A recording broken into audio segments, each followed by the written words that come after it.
Hi there, welcome to Crafts at Home with Colleen, and today I'm going to be showing you how to do a stencil design on fabric using two color paints, just to give you an idea of how to use them to actually blend the colors together. Most importantly, you need to work with fabric that has been pre-washed to get all starch out of it, and cotton rich fabric is the best, and you want a nice firm brush, a stencil brush.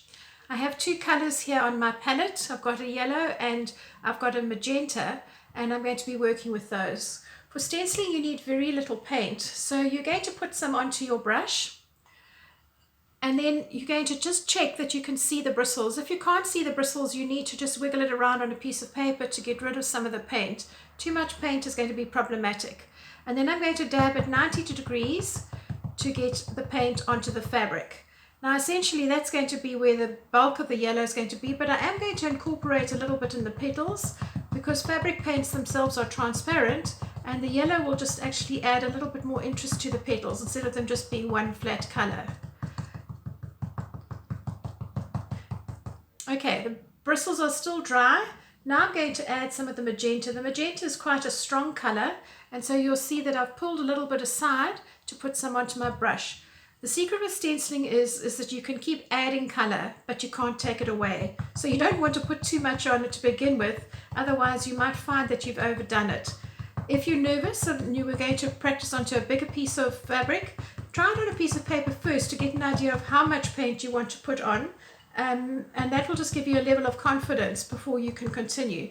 You can at this stage, if you've used some masking tape just to hold your stencil down, you can lift it up so that you've got a little window and you can kind of see where you're going. So this is still looking a little bit blotchy for my liking.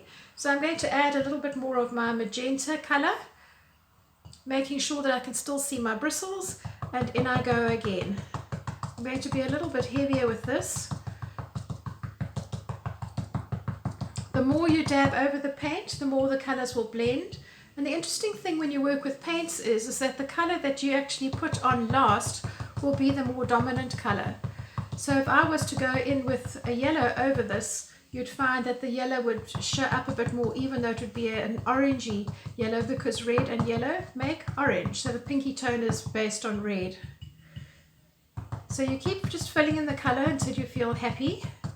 I try not to do too much in the way of filling up all the spaces, because a little bit of light sometimes is rather nice. And you'll see now when I lift my little window up that I've got much more color on. I'm going to swap brushes here, and please do give yourself permission to actually do that. Going to a smaller brush, I'm going to then take quite a heavy load of my magenta. Again, I can still see my bristles, and I'm just going to make the colors a little bit more intense around the center, so that I've got a bit more definition to the petals. And then on one side of the petal, I'm actually just going to layer a second layer of color, just so that I've actually got a little bit of interest. I'm creating light and dark here, as opposed to having everything just looking flat.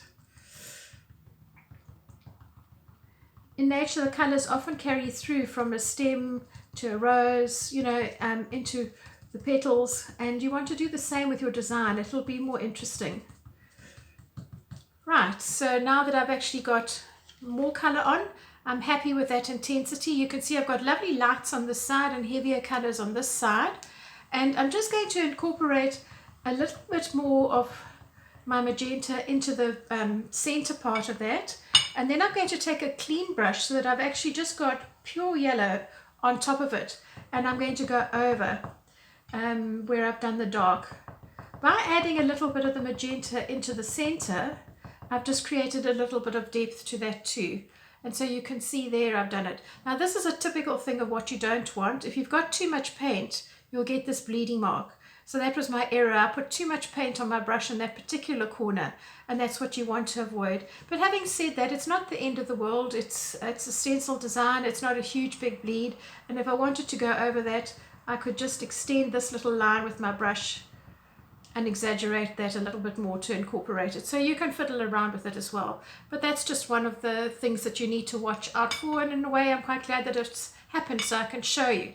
So just to show you the variation that you can get with different things that you've done, I've done a couple of others where I've used some lighter colors and some medium colors together, or just creating this with 2 different colors. So please be inspired, go ahead and actually try some more, and look out for more of my stencil designs or some of the other crafts videos on Crafts at Home. Bye now.